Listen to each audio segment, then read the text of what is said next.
안녕하세요. 사연 읽어주는 남녀입니다. 오늘도 와주셔서 감사드리며 그럼 오늘의 사연 바로 시작하겠습니다. 안녕하세요. 저는 오랜 교직 생활을 은퇴하고 평범한 주부로 살고 있는 70대 여성입니다. 젊어서는 내 자식만 제대로 책임지고 살면 제 할 일은 다 끝낸 것 같더니 오래 살다 보니 별일이 참 많아요. 그래도 여느 평범한 가정과 다를 바 없다고 생각했는데 그 평범한 삶이 깨진 건 아들이 재혼하면서부터였던 것 같습니다. 아들은 30에 같은 회사에 다니던 여자와 결혼해 1년의 짧은 결혼 생활을 마치고 이혼했어요. 결혼 1년 만에 이혼 이야기를 꺼내는 거 보고 아들을 불러다 혼도 많이 냈죠. 첫 번째 며느리가 제 눈에 찰 만큼 싹싹하진 않아도 책임감 있고 똑부러진 면이 있어 예뻐했거든요.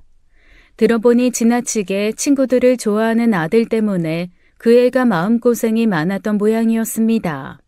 저희는 몰랐는데 결혼 후 3개월 만에 임신 후 유산을 했었나 보더라고요. 몸도 마음도 추스르며 안정해야 할 시기에도 아들은 자기 친구들과의 약속이 먼저였던 것이죠. 내 자식 부족해서 살기 싫다는 애를 무슨 수로 잡겠어요. 그래서 그때 이혼하고 왔다는 아들 등짝을 후려치며 호되게 혼냈었습니다. 너는 혼자 살아라. 결혼해도 그렇게 책임감 없이 살 거면 평생 혼자 살아. 너 같은 걸 남편이라고 만나 결혼할 그 여자 인생이 아깝다. 제가 오죽하면 제 아들한테 그런 소리를 했겠습니까? 다른 이유도 아니고 유산한 아내에게 그렇게 무신경한 짓을 했을 줄은 꿈에도 몰랐어요. 자기도 느끼는 바가 있는지 그 후로 쭉 혼자 지내더라고요. 부모로서 나이 찬 자식이 혼자 지내는 게 마음은 아팠지만 아직 한 집안의 가장이 될 준비가 되지 않은 애를 누구에게 갖다 붙이겠어요. 그러다 이혼 후 5, 6년 혼자 살더니 40 앞두고 갑자기 재혼한다며 여자를 데려오더라고요. 엄마, 아빠, 나 이 사람이랑 새롭게 시작해보려고. 두 분 다 걱정 많은 거 알아. 하지만 우리들 다 충분히 생각해서 내린 결론이니 존중해줬으면 좋겠어. 나도 이 사람도 이미 한 번 결혼에 실패해서 서로를 더 잘 이해하고 있으니까 걱정하지 마. 그럼 똑같이 이혼한 거예요? 네.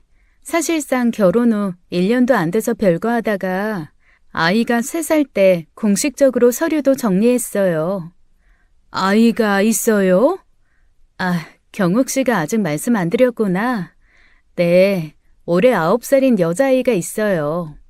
9살이면 유나랑 동갑이네. 그러니 유나한테도 좋지 않겠어? 동갑내기 사촌 생기는 거니까 친구도 생기고 좋은 거지. 너네 결혼이 너네한테나 좋지 뭐. 다른 사람 생각할 필요 있니? 어쨌든 경욱이 네가 그렇게 결정했다고 하니 우린 그저 잘 살면 그만이다 싶다. 과거에 있었던 일들은 충분히 뉘우쳤을 거라고 생각하고 엄마랑 아빠는 허락하마. 사실 똑같이 이혼 경력이 있다지만 아이가 있는 여자를 며느리로 드리고 싶은 건 아니었습니다.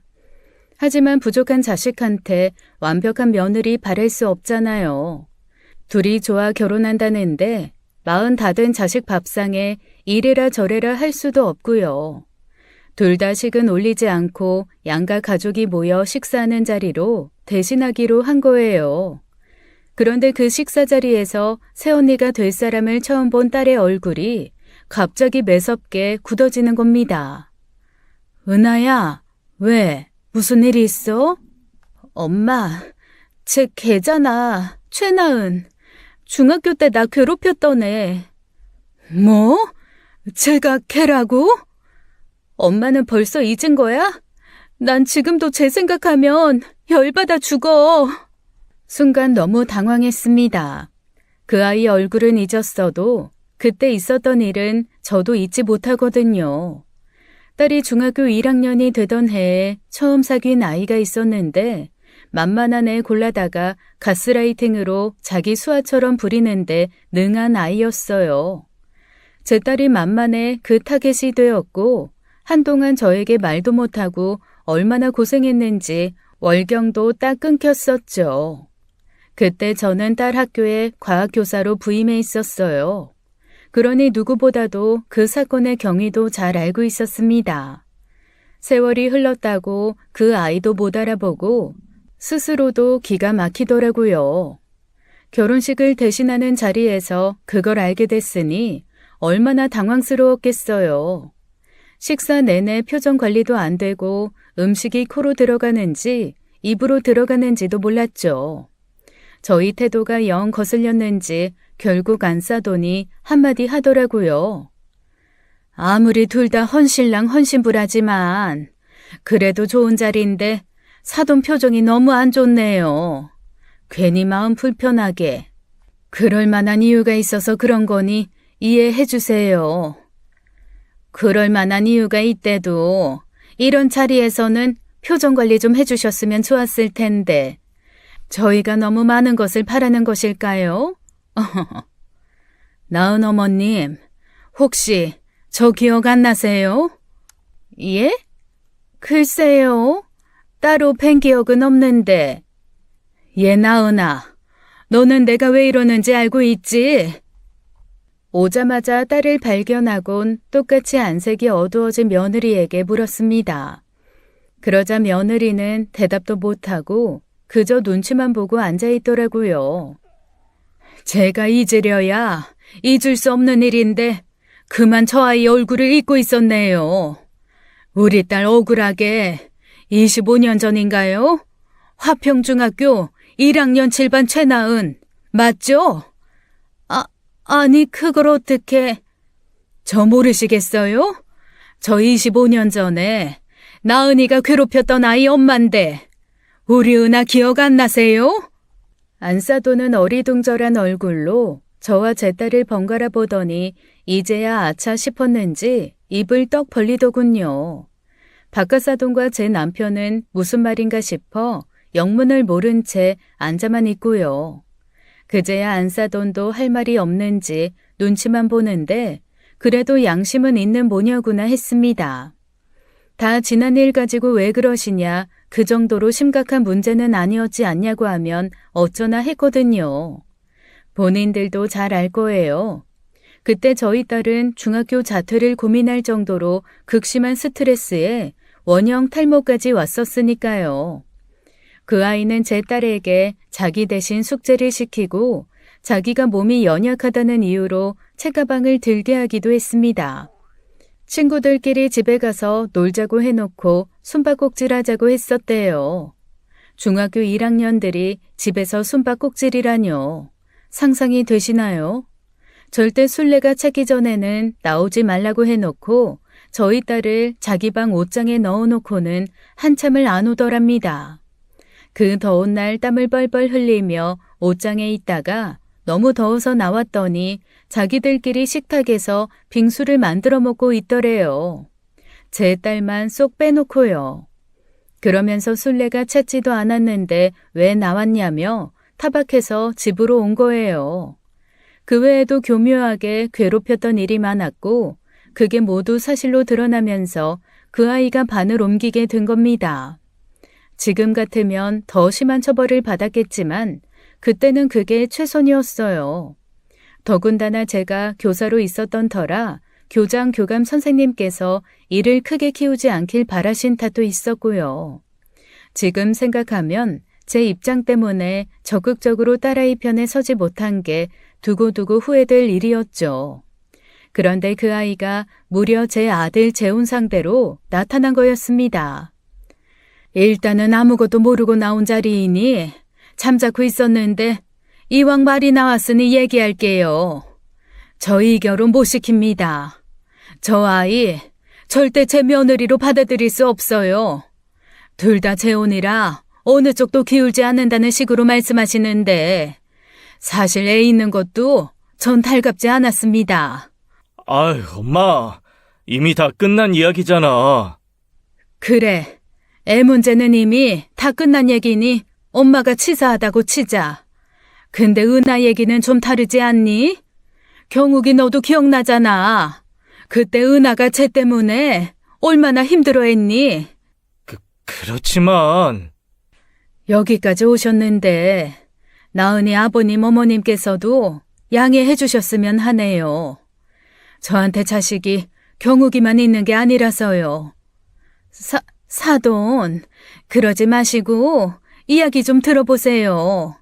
그때 일은 두고두고 갚아가며 살게요. 그 이후에 나은이도 많이 변했어요. 철없을 때 했던 일이고 저희도 한 번도 잊어본 적 없습니다. 어머니, 죄송해요. 저는 은하가 경욱 씨 동생이라는 거 정말 몰랐어요. 알았다면 이런 자리 만들기 전에 진작 진심으로 사과했을 거예요. 아니, 아무래도 우리는 인연이 아닌 것 같다. 이만 일어날게요. 그렇게 갑작스레 결혼식 겸 만나게 된 자리는 파토가 났고 그 일로 아들은 남편에게도 호되게 혼이 났습니다. 알면서도 이미 지난 일인데 너무한 거 아니냐 그런 이야기를 했거든요. 남편은 모르면 몰랐지 어떻게 알면서 그 결혼을 밀어붙일 수 있냐고 절대 용납 못한다고 했고요. 하지만 아들은 보통은 아니었습니다. 기어이 둘이 살림을 차리고 살더라고요. 그 아이 자식도 친양자로 들여 성씨까지 바꿔주면서요. 거기다 부르지도 않았는데 시시때때로 찾아와 온갖 알랑방귀를 껴가며 비위를 맞추는데 저한테는 신종 고문이나 다름없었어요. 하지만 웃는 얼굴에 장사 있나요? 매일같이 찾아와 자그마치 반년을 그렇게 헌신을 다하는데 남편이 먼저 마음이 누그러진 겁니다. 뭐? 기어이 며느리로 인정하자는 거야? 당신 은하 생각은 안 해? 은하도 불러다가 충분히 설명하고 사과를 받자고. 이렇게 지내봤자 은하도 평생 그 한을 고스란히 가지고 살아야 할 텐데 경욱이 처가 진심으로 사과하면 그 마음도 나아지지 않겠어? 이미 둘이 혼인신고까지 하고 살고 있다는데 그럼 어떡해? 아들 척지고 살 거야? 당신은 무슨 짓을 해도 어와둥둥 우리 아들인가 본데 나는 은하 생각하면 아무리 그래도 나은이 걔한테 좋은 말 안 나가. 좋은 말 해달라는 게 아니라 둘이 잘 산다는데 어깃장은 두지 말자는 거지. 남편은 저와 딸을 불러다가 조근조근 설득하더라고요. 저도 저지만 딸 마음이 더 중요했어요. 딸은 남편 말에 아무 말도 하지 않았고 남편이 마련한 화해의 자리에서도 별말 없었습니다. 그 아이는 딸에게 무릎을 꿇고 앉아 울면서 잘못했다고 하더라고요. 은하야, 정말 미안해. 내가 그땐 너무 어리고 철이 없어서 그게 너한테 큰 상처가 될 거라는 거 생각을 하지 못했어. 시간을 되돌릴 수 있다면 얼마든지 그렇게 해서 절대 그런 일이 일어나지 않도록 했을 거야. 나 한 번만 용서해주라. 앞으로 두고두고 갚을게, 어? 그땐 솔직히 제가 봐도 진심이 느껴지는 사과더라고요. 그게 악어의 눈물인 줄도 모르고요. 언제나 마음 약한 쪽이 피해를 보는 세상이라는 냉혹한 현실을 나이 60이 다 되어가던 그때에도 알지 못했습니다. 그때 딸이 그러더라고요. 용서가 되는 건 아니어도 이미 지난 일이니 묻어두고 갈 수는 있다고요. 오빠 배우자로서 최소한의 존중은 하겠지만 그게 전부라 그 이상은 바라지 말라고 딱 선을 그었죠. 그건 저도 동의하는 바였습니다. 저도 딱 그런 심정이었거든요. 어떻게 그 일이 용서가 되고 없던 일이 되어 웃으며 지내겠어요. 오랜 교직 생활을 해왔지만 저도 인간이었고 참 용서라는 의미를 되새기기엔 부족한 인간일 뿐인데요. 그래서 그 애를 불러다가 확실히 해두었죠. 널 받아주기로 했다고 해서 지난 일을 완전히 없었던 일로 하긴 힘들어. 솔직한 말로 이 상황에선 내 딸이 먼저지 경욱이가 먼저가 아니니까. 네, 이해해요. 어머님께서 무슨 말씀 하시는지. 너한테 며느리 돌이 바라지 않으마. 그냥 경욱이 처로서 둘만 잘 살아라. 너 역시 나한테 바라지 말고. 그렇다고 서운해하지도 마라. 알겠어? 네, 명심하겠습니다. 그리고 네 딸도 자주 보니 나도 마음이 좀 안 좋긴 하다만 나한테는 우리 유나가 먼저야. 네 딸까지 내가 품어줄 여유가 없다. 그것도 이해해라. 네. 그렇게 일단 교통정리가 끝났습니다. 그 뒤로는 가끔 가족끼리 모이는 자리에 식사나 하는 수준이었어요. 집으로 모여 밥을 먹을 때에도 그 애한테 뭐 하나 시킨 게 없습니다.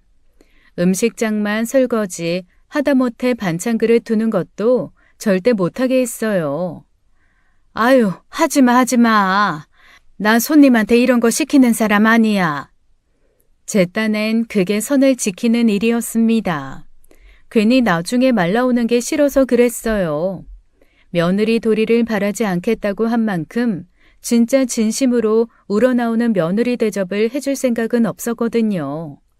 그래서 그냥 우리 아들이랑 같이 살아주는 여자 정도로만 생각하고 손님 대접을 한 것이죠. 그러던 어느 날 갑자기 아들에게 연락이 온 게 아니겠어요? 엄마, 할 말이 있는데. 무슨 일인데 뜸을 들이고 그래? 너답지 않게. 나은이 말이야. 좀 더 친근하게 대해주면 안 돼? 그게 무슨 말이야? 친근하게 대해달라니. 아니, 나도 보니까 좀 그렇더라.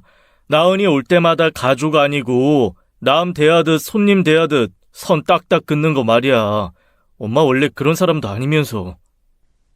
그 정도면 잘 대해줬다고 생각하는데 걔는 뭘 바라고 그런 소리를 했다니? 뭐가 잘해줘. 잘 지냈냐? 요즘 뭐하고 지내냐? 그런 질문도 하나 없이 그저 오면 왔냐? 가면 잘 가라. 그게 전부인데 이 사람도 오면 얼마나 가시방석이겠어. 아유, 그러면 오지 말라고 해. 너도 오지 말고. 내가 걔 며느리로 얼굴 보면서 그런 것까지 신경 써야 돼? 다른 사람이면 몰라. 걔랑 우리가 첫 단추가 얼마나 잘못 끼워졌는지 너도 알잖아. 그래도 받아주시기로 했으면 차차 엄마도 노력하는 부분도 있어야지. 단추가 잘못 끼워진 거면 다시 다 풀어헤치고 다시 끼우면 되는 거고.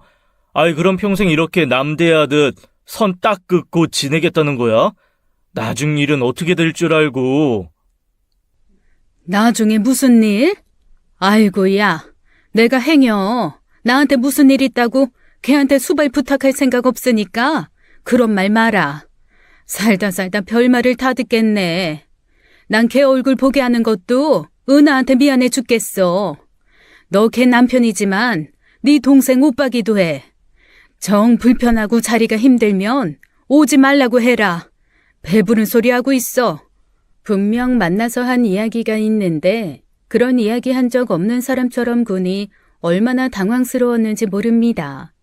저도 알겠다고 고개를 끄덕이고 대답도 했으면서 이제와 며느리 대접까지 바라니 욕심이 많다 싶었어요. 주변 지인들에게도 내가 너무했냐 물었더니 대다수는 그냥 하던 대로 하라고 하더라고요. 몇 명은 그래도 평생 안 보고 살 것도 아닌데 어른으로서 마음을 좀 넓게 가지라고 충고한 사람도 있었지만요. 그게 말이 쉽지 실제로는 쉬운 일이 아니었어요. 그냥 그렇게만 지내면 저도 바랄 것도 없고 자기도 편한 일인데 왜 그렇게 일을 키우나 했죠. 그런데 그건 아주 작은 일에 불과했습니다. 진짜 일은 엉뚱한 곳에서 터진 거예요. 할머니, 나왔어요. 아이고, 우리 이쁜 강아지 유나 왔어? 얼른 앉아. 할머니가 우리 유나 주려고 유나 좋아하는 거 잔뜩 해놨어. 우와, 갈비다. 눈에 넣어도 안 아플 소중한 손녀는 제 보물 1순위였어요. 아마 자식 키워보고 손주 가진 분들은 어느 정도 이해할 겁니다. 내 자식 키울 때는 그저 하루하루 사는 게 바빠 양껏 사랑을 주고 키우지 못했는데 손주 보니까 그때 자식들한테 못 준 사랑을 아낌없이 주게 되더라고요. 그 작고 요망진 것이 얼마나 예쁜지 몰라요. 딸이 아이를 낳았을 때부터 애가 해달라는 건 다 해주자고 그렇게 다짐했죠. 아들도 제 자식 하나 있으면 좋았겠지만 자기 복이 거기까지니 어쩌겠어요. 저희 부부 둘 다 딸 손주 하나로도 충분히 만족했고 그 예쁜 것한테 몽땅 마음을 쏟을 수 있어 좋았습니다.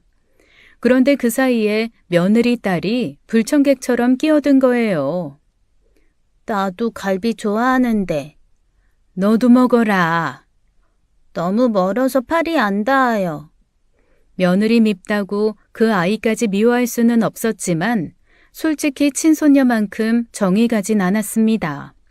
그래도 애한테 그 마음까지 들키지 말자 싶어 그 아이를 안 챙긴 것도 아니었어요. 저도 모르게 갈비 접시를 제 손녀 앞에 두긴 했지만 그만한 똑같은 양을 그 아이 몫으로 따로 얹어줬고요.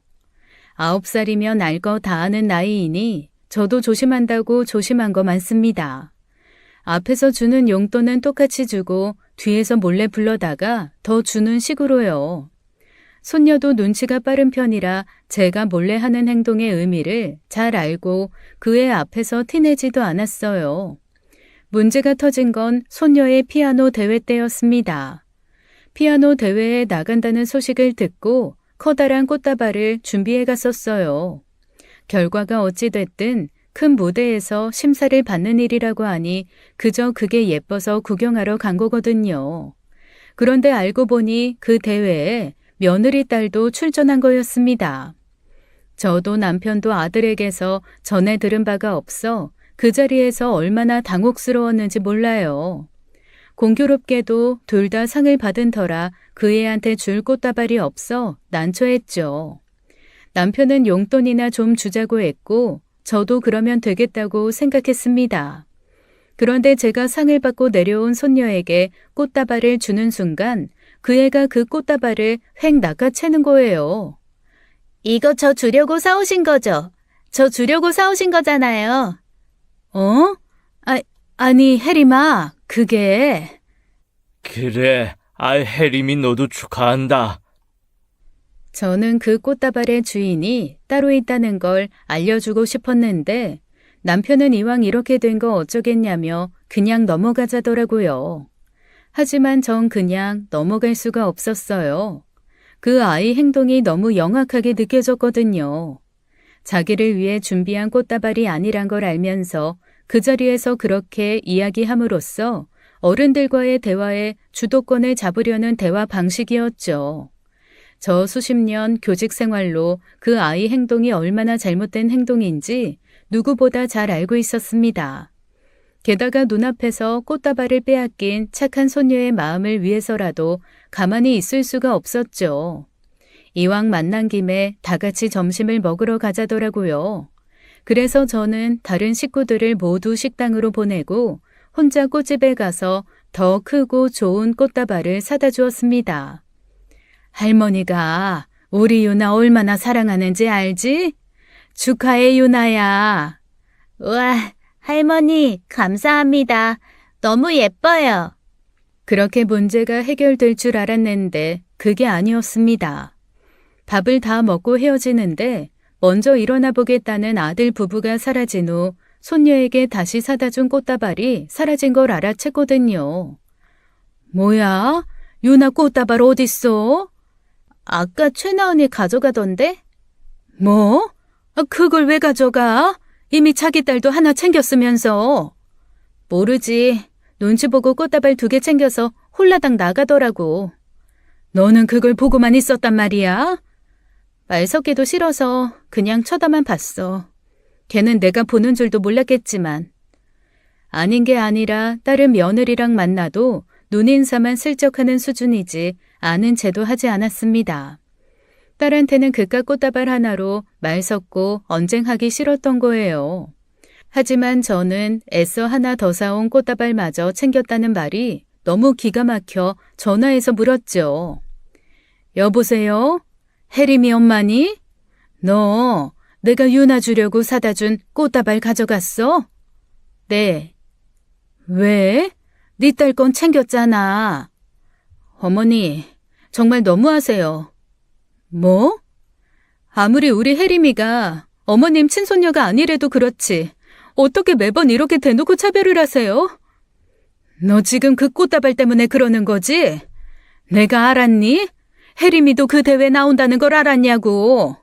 내가 알았으면 아무렴 혜림이가 내 친손녀가 아니래도 꽃다발 2개 준비했겠지. 근데 넌 뭐가 그렇게 불만이니? 기어이 내가 유나 주려고 가져온 꽃다발 네 딸이 챙겼잖아. 그래서 내가 유나 주려고 다시 사온 꽃다발인데 그거마저 챙겨가는 건 무슨 심보냔 말이야. 나중에 사오신 꽃다발이 더 크고 예뻤잖아요.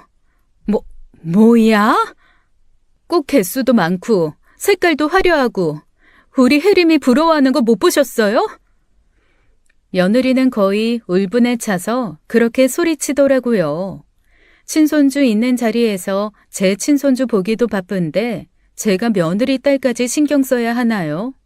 더군다나 상황상 그 애가 자기 몫으로 챙겨갈 거 다 챙겨갔다고 생각해서 상처받은 내 손주 먼저 살핀 건데요. 기분 나쁘다는 이유로 제 친손주 몫으로 사온 꽃다발을 일부러 챙겼다는 소리라니 붙던 정도 떨어질 것 같더라고요. 내가 진짜 살다 그러면 내가 뭐 네 딸 눈치 보면서 우리 유나 꽃개수까지 정해서 샀어야 한다는 거야? 내가 분명히 말했지. 나한테 손녀는 유나 하나고 너 딸까지 챙길 여력 없다고. 너한테 며느리 노릇 바란 것도 아닌데 넌 왜 그렇게 은근히 바라는 게 많니?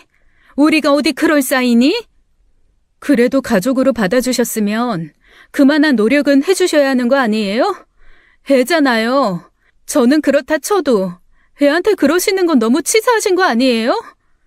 왜 네 새끼 차별받아 서러울 거 생각하니? 마음이 아파? 나는 어땠겠니? 생각해봐라.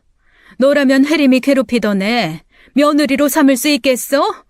학교도 못 가고 원형 탈모로 고작 14살에 자퇴하고 싶다고 무릎 꿇고 부탁했었어. 내가 너 얼마나 참아주고 받아줬는지 모르겠냐고. 제가 불같이 화를 내며 다그치자 며느리는 아무 말도 하지 못했습니다. 자기도 딸 가진 엄마면 제 마음 이해해야죠. 치사하게 복수하겠다고 한 것도 아니고 그저 제가 더 소중한 제 손주 챙기겠다는데 그걸로 차별 운운하다뇨. 배가 불러도 한참 불렀다 괘씸하다는 생각뿐이었습니다. 며느리 둘이 바란 것 없듯 식구들끼리 밥 먹으러 오라고 부른 것도 아니었어요.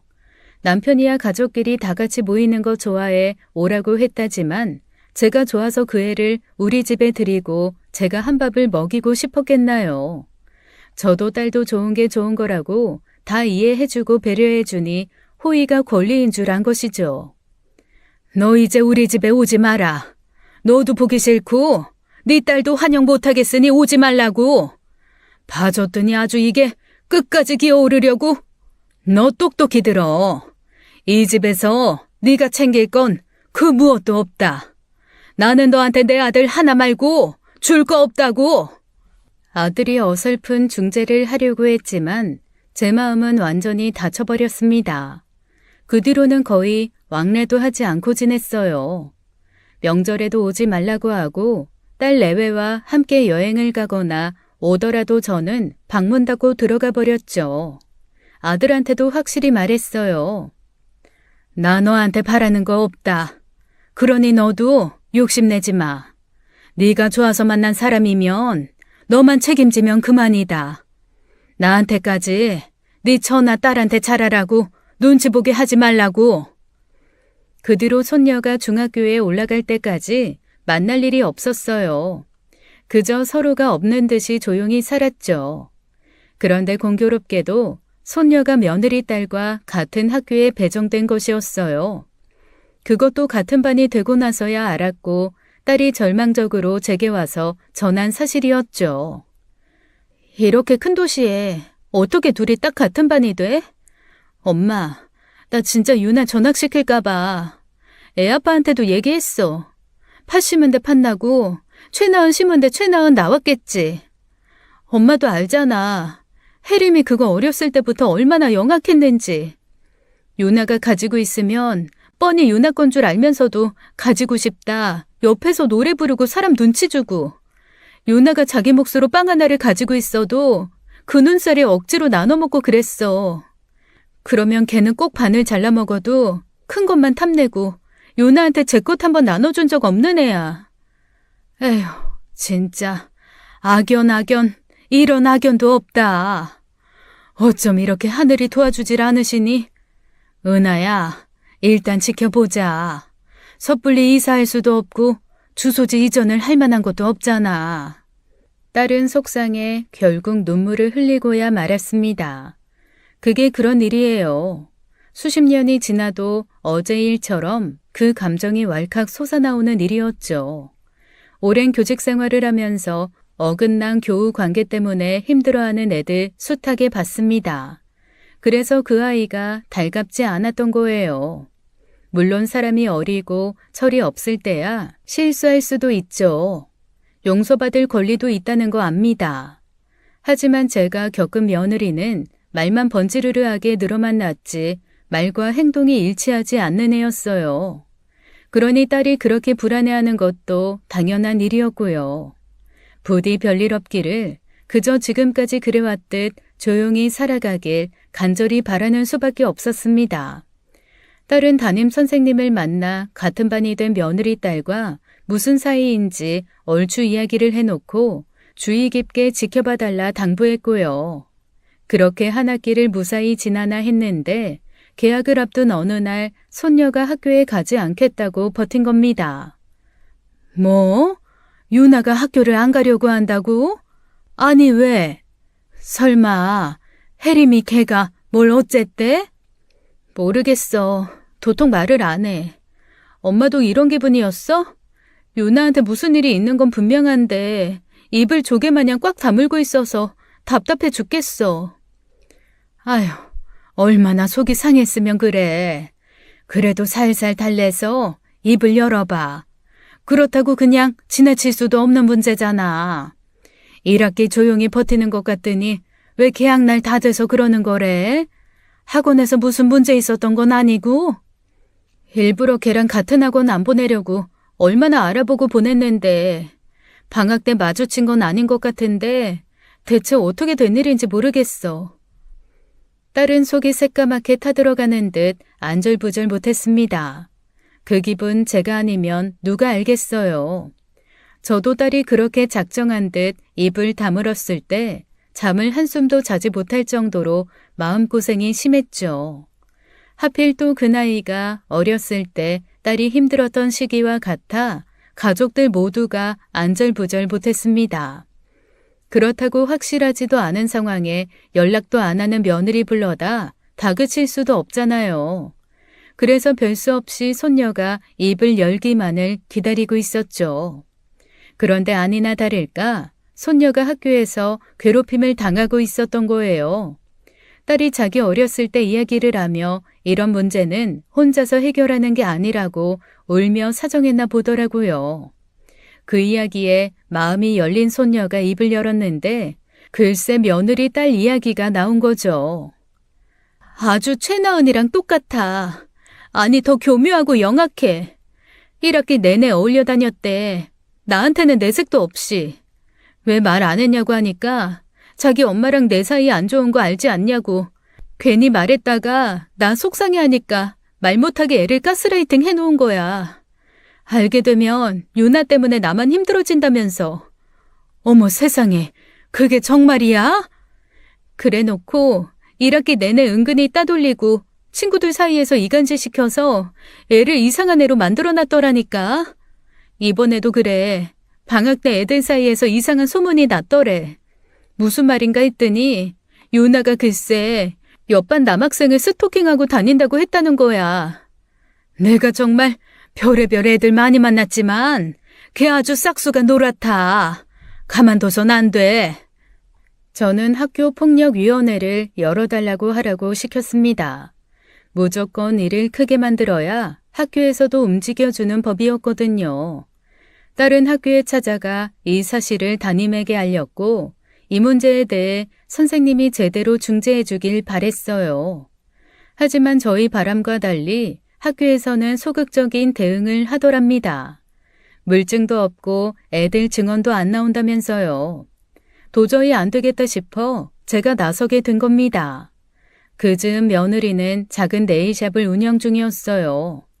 애가 어느 정도 크고 나니 자기 벌이가 갖고 싶다고 해서 아들이 차려준 모양이더라고요. 아들에게 가게 위치를 물어 며느리 네일샵을 찾아간 날이었습니다. 골목에 위치해서 찾기 힘들었지만 이 가게 저 가게 물어 찾아냈어요. 가게에 거의 다 와갈 무렵 어디선가 며느리 목소리가 들리더라고요. 희미한 담배 냄새와 함께요. 냄새의 출처를 따라가 보니 가게 옆 골목에서 담배를 피우며 전화하는 며느리가 있는 거예요. 아니? 금요일에는 안 돼. 혜림이 때문에 학교에 가봐야 하거든. 아, 몰라. 혜림이가 같은 반 애를 괴롭힌다나 어쩐다나. 걔가 걔야, 고은아. 그 신우년 딸. 아, 내가 하도 얄미워서 적당히 분풀이나 하라고 했더니 애가 티나게 괴롭혔는지 고은아가 걸고 넘어졌다나 봐. 그 엄마의 그 딸이지. 학교 못 나가겠다고 버텨서 지금 일주일째 결석 중. 또 고은아 그년 앞에서 무릎 꿇어야 할지도 몰라.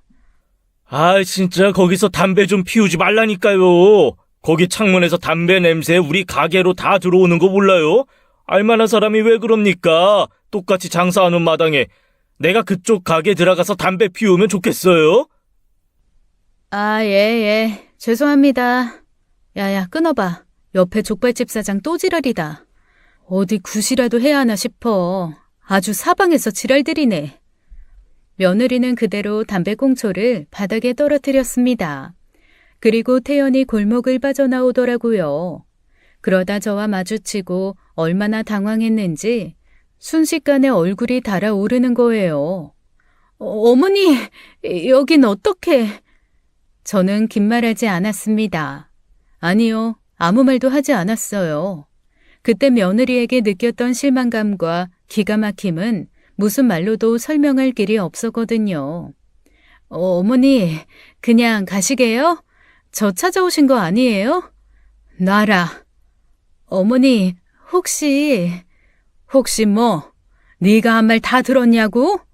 그래, 들었다. 너가 혜림이 시켜 유나한테 무슨 짓을 했는지도 들었고 네 입에서 나온 그 쌍스러운 욕설도 다 들었다. 이제 됐냐? 제가 다시 차갑게 돌아서자 며느리는 갑자기 돌연 나를 세워 소리치더라고요. 이게 다 어머님 때문이에요. 뭐? 어머님께서 저를 진짜 며느리로 받아주시기만 하셨어도, 혜림이를 어머님 손녀로 받아주시기만 하셨어도 이런 일 없었다고요. 이게 내 탓이다. 아니에요? 받아주시기로 하셨으면 마음도 열려고 노력하셔야죠. 꺼다 놓은 보릿자루처럼 저나 혜림이 천대하고 무시하고, 그러니 사람 마음이 안 삐뚤어지고 배겨요? 너 내가 처음부터 얘기했지. 나한테 많은 거 바라지 말고 그저 경욱이 처로 살라고. 머리가 나쁜 거니 욕심이 많은 거니. 내가 하마터면 후회할 뻔했다. 네 말대로 내가 너그러운 마음으로 성자나 되는 것처럼 너를 품었으면 이런 일이 없었을까 하고. 근데 아니야. 너 뒤에서 하는 이야기 들어보니 넌 그냥 예나 지금이나 글러먹었어. 도저히 품을래야 품어줄 수가 없는 애라고. 이번 일도 나 절대 좌시하지 않아. 두고 봐. 내가 어떻게 나오는지. 저는 그렇게 며느리에게 선전포고를 하고 돌아섰습니다. 그리고 딸과 함께 손녀 학교로 찾아가 교장을 불러다 놓고談판을 벌였어요. 나도 학교 돌아가는 꼴을 좀 압니다. 내가 교장까지는 못 가봤어도 교감까지는 해봤거든요. 명백히 피해자와 가해자가 한 공간에서 학습을 해야 하는 상황인데 이걸 이 학교에서는 그냥 두고만 봅니까? 나 이거 정식으로 교육청에 항의할 겁니다. 명백한 학교 폭력임에도 조용히 넘어가려고 하는 거 내가 그동안 숱하게 봐온 사람이에요. 유나 할머님, 일단 진정하시고요.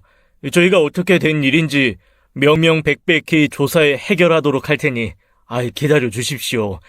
제가 들어보니 다소 애매한 부분도 있고. 이봐요, 이백청 교장 선생님. 학교 생활 원데이 투데이 합니까? 애들 괴롭히는 학생 처음 봐요? 아마추어처럼 왜 그러세요? 지금 돌아가는 상황 뻔히 아시면서. 하는데요. 이게 사회에서도 어떤 사건에 대해 확실한 피해 상황을 증명하려면 그에 따른 증거도 있어야 하고 증인도 있어야 하지 않습니까? 그런데 지금 상황에선 증거랄 것도 없고 증인이라고 내세울 애들도 없으니 우리도 무턱대고 고혜림 양에게 징계를 줄 수가 없어요. 그러니 좀 더 조사를 해서. 고혜림을 비롯한 우리 유나 괴롭힌 애들 부모와 대면할 수 있게 자리 마련해 주세요. 예? 그 자리에서 내가 조사할 테니까 애들도 빠짐없이 부르라고요. 교장을 그 정도로 쪼아대야 결국 억지로라도 움직이는 게 학교 생태였습니다.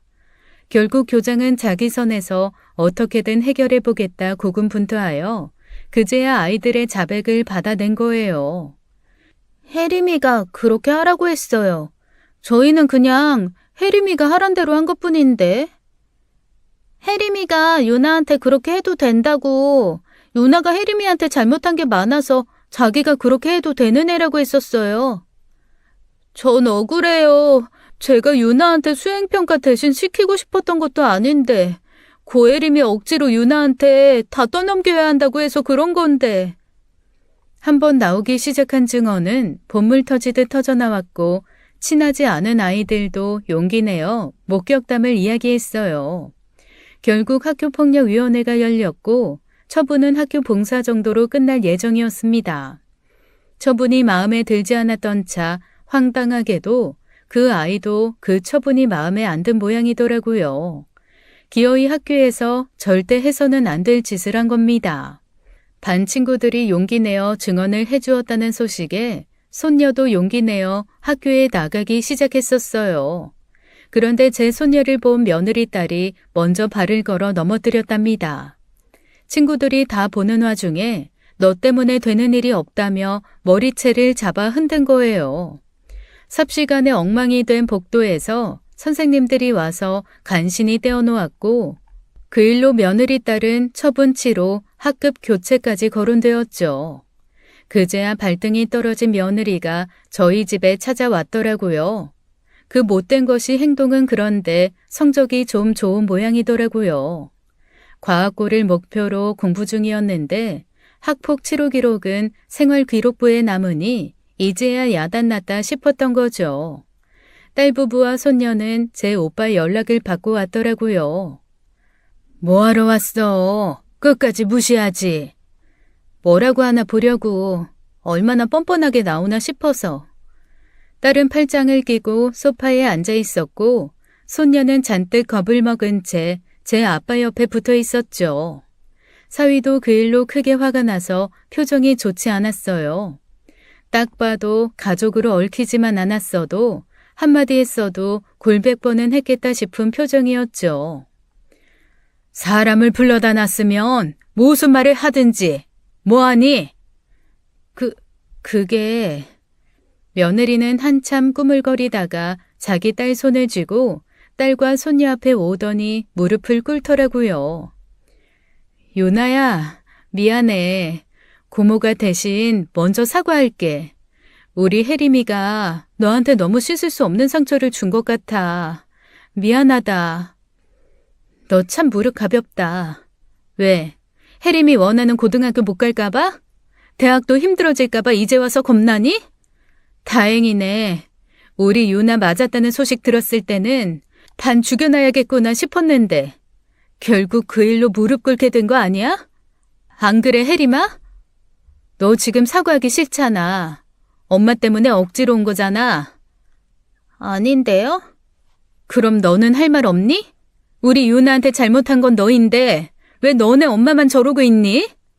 그제야 며느리 딸은 잔뜩 죽상을 하며 제 엄마 옆에 무릎을 꿇고 앉았습니다.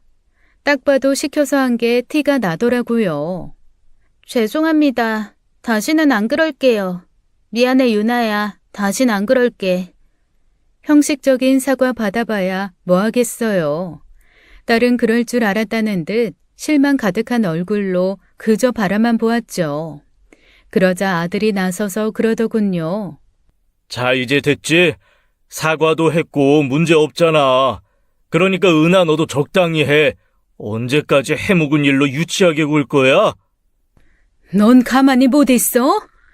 등신 같은 게 어쩜 그렇게 정신머리가 없어. 뭐가? 아이, 중재하려는 거잖아, 중재. 그게 중재야? 지금 네가 하는 짓이 중재야? 딸은 무거운 한숨을 쉬며 손녀를 데리고 가버렸습니다. 결국 딸은 며느리 딸을 선처하지 않았어요. 학급이 교체됐고 생활기록부에도 기록이 되었죠. 2번 다시 이런 일이 있으면 2번, 3번 끝까지 물고 늘어질 거라고도 경고도 해두었습니다. 다행히 그 후로 3학년 때까지 같은 반이 된 적도 부딪혀서 말 한마디 나눈 적이 없다더라고요. 다행히 고등학교는 다른 곳으로 가게 됐고 그렇게 남처럼 지내려나 싶었습니다. 그 끈질긴 인간들이 주제도 모르고 계속 들러붙을 줄은 꿈에도 몰랐죠. 며느리 하나 잘못 봐서 아들이랑 남처럼 살아 속상한 거야 어쩔 수가 없었습니다.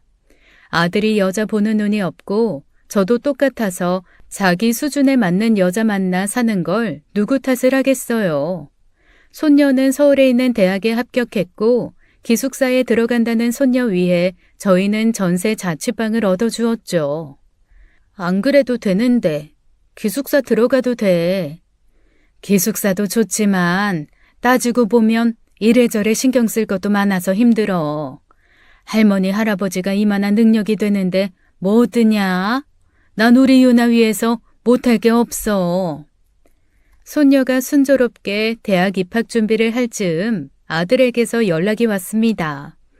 궁금하진 않았지만 손녀와 동갑인 그 아이도 대학에 들어갈 시기이니 뭔가 아쉬워한 연락이라는 건 알았어요. 아니나 다를까 아들은 돈을 좀 빌려달라더라고요. 나 회사도 그만둔 지 좀 됐어. 상현이랑 사업 하나 시작했는데 그게 잘 안 풀려서. 당장 혜림이 대학 등록금도 빠듯한데 애가 자취하고 싶다는데 어떡해. 네가 마음으로 낳은 딸은 네가 책임져야지. 다른 것도 아니고 혜림이 문제로 나한테 손을 벌린단 말이야. 아서라 아서. 나는 그럴 돈은 먹고 죽을래도 없으니. 엄마, 그러지 말고 혜림이 학교도 좋은 데로 갔단 말이야. 유나보다 더 좋은 대학 들어갔으니 어떻게 보면 엄마 자랑인데. 하여간 학교 폭력 처분 기록 하나 쓸모없지. 좋은 대학 갔다고? 그럼 그걸로 만족하라고 해. 없는 형편의 자취는 무슨 자취야? 하나부터 10까지 다 돈인데. 그리고 혜림이가 어떻게 내 자랑이니? 남인데. 네 딸이라고 내 손녀 되는 거 아니야. 엄마, 그러지 말고.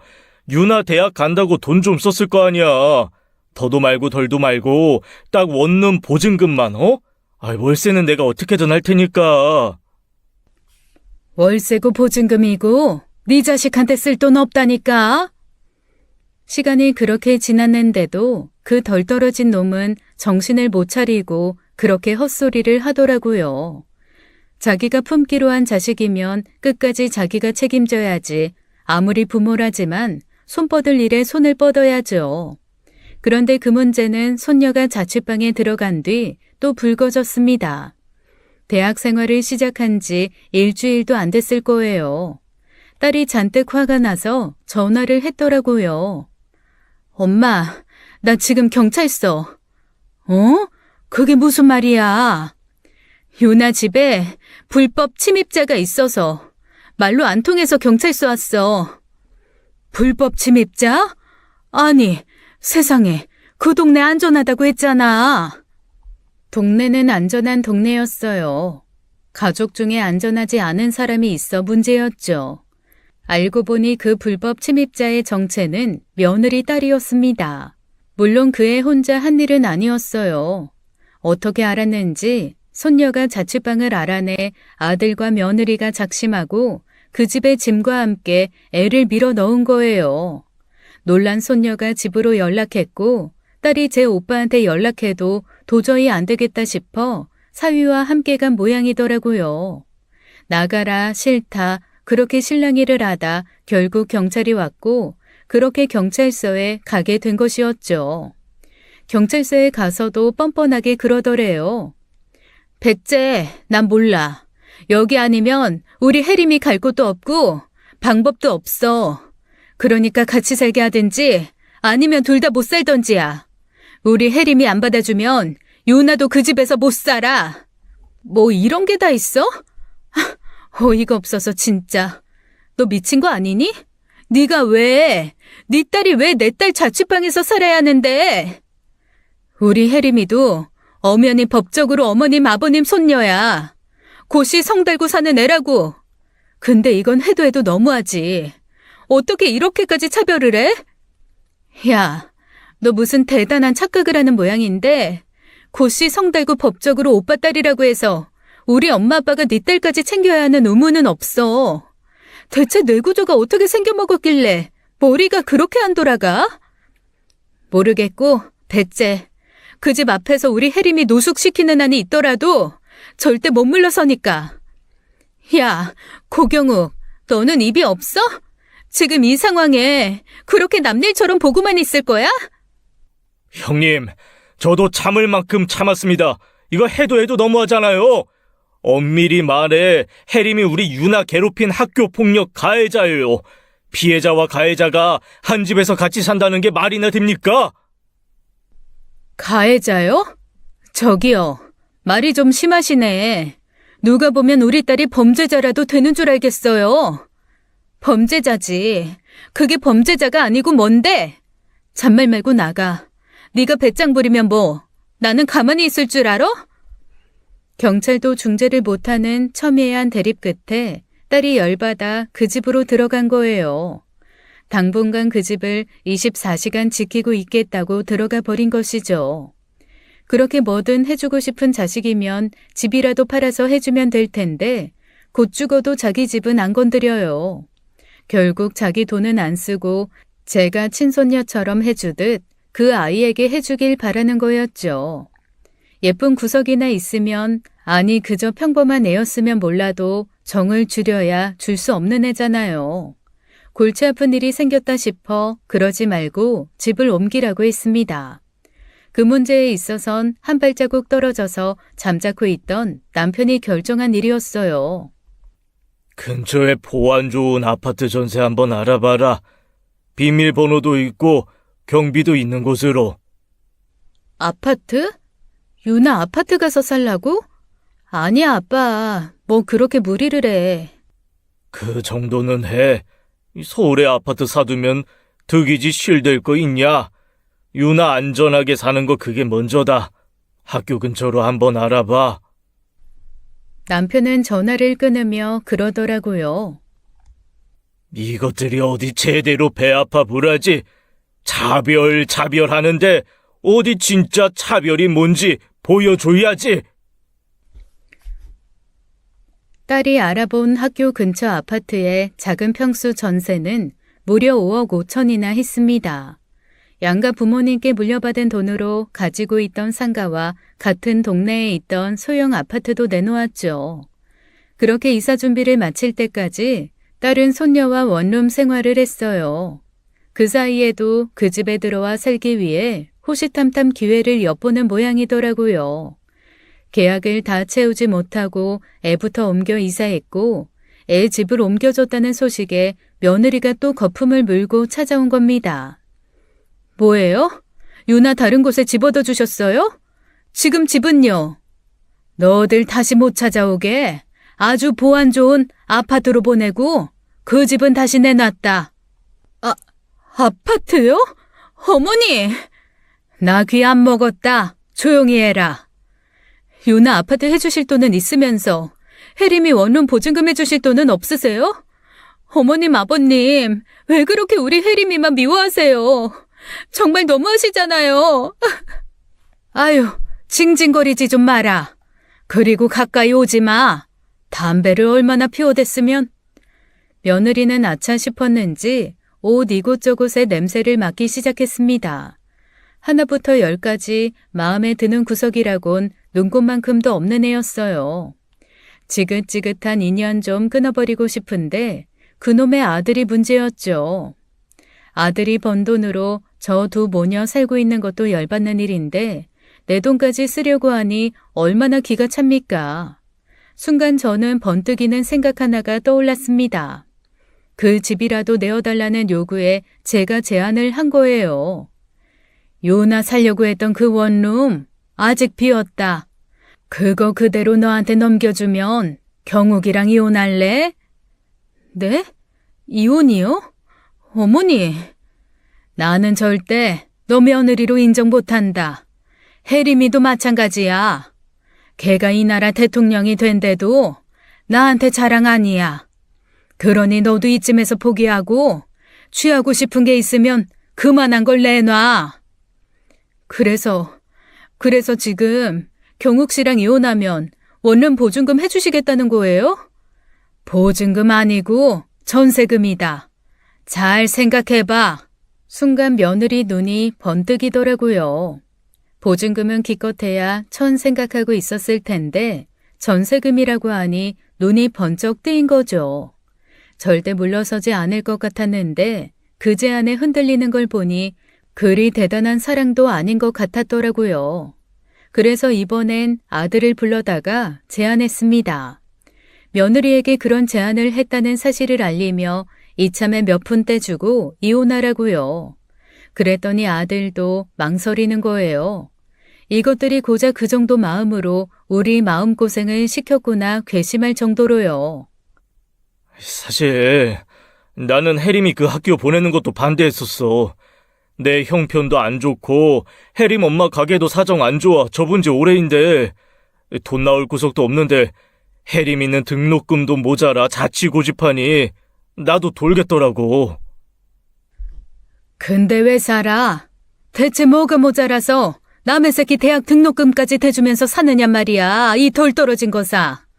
아들은 답답하다는 듯 뒷머리만 북북 긁어댔습니다. 저는 그때 이것도 이혼하는 거 가능하겠구나 싶어 속으로 쾌재를 불렀죠. 남편은 아들에게 이혼해서 깔끔하게 정리하면 어려운 사업 자금을 좀 도와주겠다고 했어요. 아들은 그 제안이 정말 솔깃했는지 정말이냐고 몇 번이나 되묻더라고요.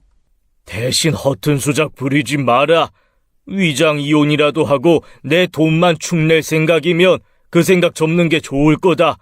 그랬다가 너는 아웃이야, 아웃. 남편의 제안에 아들은 오랫동안 진지하게 고민하더군요. 저희도 믿져야 본전이라고 생각했어요. 만약 받아들이지 않는다면 남편도 저도 아들과 거리를 두고 살아야겠다 그렇게 결심했거든요. 그런데 일주일 뒤 아들이 나타나 그러더군요. 아빠 말씀대로 할게요. 이혼하겠습니다. 진심이야. 당장 돈에 눈이 멀어 그러는 거 아니고 전부터 고민했던 거예요. 저도 양심이 있는데 혜림이가 유나한테 한 짓 미안하게 생각하고 있고 결혼 2번 실패하는 게 싫어 버텼던 건데 이번에 경찰서 가면서 저도 한계다 싶었거든요. 혜림 엄마도 서울 원룸 전세금 받고 이혼하겠다고 했고요.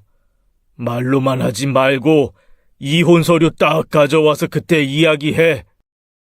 남편이 그렇게 이야기하자 이혼은 속전속결이더라고요. 2달 뒤 이혼 확정됐다며 서류를 가져와 확인시켜 주었고 저희는 서울집을 그대로 넘겼죠. 근데 몰랐을 겁니다. 그 집은 남편 오랜 지인이 하는 원룸으로 보통 시세보다 더 낮게 책정해서 내어준 것이었어요. 원래는 전세금 1억짜리 집인데 지인이라고 3천으로 아주 거저준 것이었죠. 뒤늦게 전세금이 3천밖에 걸려있지 않다는 것을 안 며느리가 와서 이건 사기라고 난리도 아니었어요. 대체 뭐가 사기라는 거야? 월세 보증금 아니고 전세금 받잖아. 누가 서울 전세금을 3천이라고 생각해요. 그 건물만 해도 기본 전세금이 1억짜리인데 지인이랑 짜고 치는 고스톱이었던 거잖아요. 그러니까 대체 뭐가 문제냐고. 내가 뭐 너한테 1억 준다고 약속했어? 혜림이 머물 방이 필요하다면서. 혜림이 올해까지 머물 수 있는 방이면 된 거 아니야? 그것도 1년 계약이잖아요. 학교 다니는 내내 있는 게 아니라 올해 지나면요? 3천 가지고 어딜 가요? 혜림 아빠랑 이혼하고서 받은 위자료도 택도 없는데. 그게 걱정되면 지금부터 열심히 돈 벌어서 월세 내주면 되지. 내가 그런 문제까지 해결해줘야 하니? 어머니! 이제 어머니 아니고 아줌마라고 불러라. 어머니는 거북스러우니. 그리고 다시는 찾아올 생각도 하지 마. 경욱이 처도 아닌데. 며느리는 억울해했지만 법적으로 문제될 건 하나도 없었습니다. 남편은 아들에게 훗날 상속분을 선증여한다는 공증을 받고 사업자금 일부를 대주었고요. 첫 번째 결혼할 때 전세금 대준 것부터 사업자금까지 상당히 많은 돈을 지원받았기에 사실 저희 남은 재산에 대한 아들의 권리는 굉장히 적은 셈이었어요. 반면 딸은 사위가 능력이 있어 혼수자금 2천 말고는 해준 게 없으니 손녀에게 지원해준 게 처음인 셈이었고요. 그것도 남편 이름으로 된 계약된 전세였죠. 딸 부부에게는 말은 안 했지만 서울에 손녀 살라고 마련한 집 전세금은 훗날 저희 부부가 이 세상을 뜨거든 그때 손녀 몫으로 그대로 남길 생각이에요. 지금 살고 있는 집은 두 남매가 어련히 알아서 하겠지만 혹시 몰라 유언장도 남기고 자식들에게도 이야기해뒀습니다. 특히 아들은 며느리 딸에 대한 친권을 포기하지 않으면 상속분 1원도 없을 거라고 으름장을 두었죠. 남을 들여 가족이 되는 거 그거 정말 쉬운 일이 아닙니다. 그러고 보면 혈연이 아닌 결혼으로 맺어진 가족이라는 관계가 얼마나 신기한지 몰라요. 딸과 사위만 보면 남과 남이 만나 어쩜 저렇게 잘 사나 싶다가도 아들 사는 거 보면 결혼 그거 참 신중해야겠다 싶더라고요. 말도 안 되는 며느리 들여 10수년을 골치 아파 보니 이런 재혼하겠다는 지인 있으면 아주 뜯어 말리고 싶습니다. 아무리 자식 인생이라도 자식이랑 영 끊고 사는 거 아니면 결국 우리도 피해를 보니까요. 인생은 겪어야 학습이 되고 학습이 된 시간은 결국 2번 같은 실수를 하지 않도록 해주는 것 같아요. 아들도 학습이 됐을 거라 믿습니다. 그래야 그 나이에 다시 결혼하겠다는 헛소리를 안 할 테니까요. 지금까지 사연 읽어주는 남녀였습니다. 끝까지 시청해주신 여러분 감사드리며 저희는 다음 사연으로 돌아올게요. 감사합니다.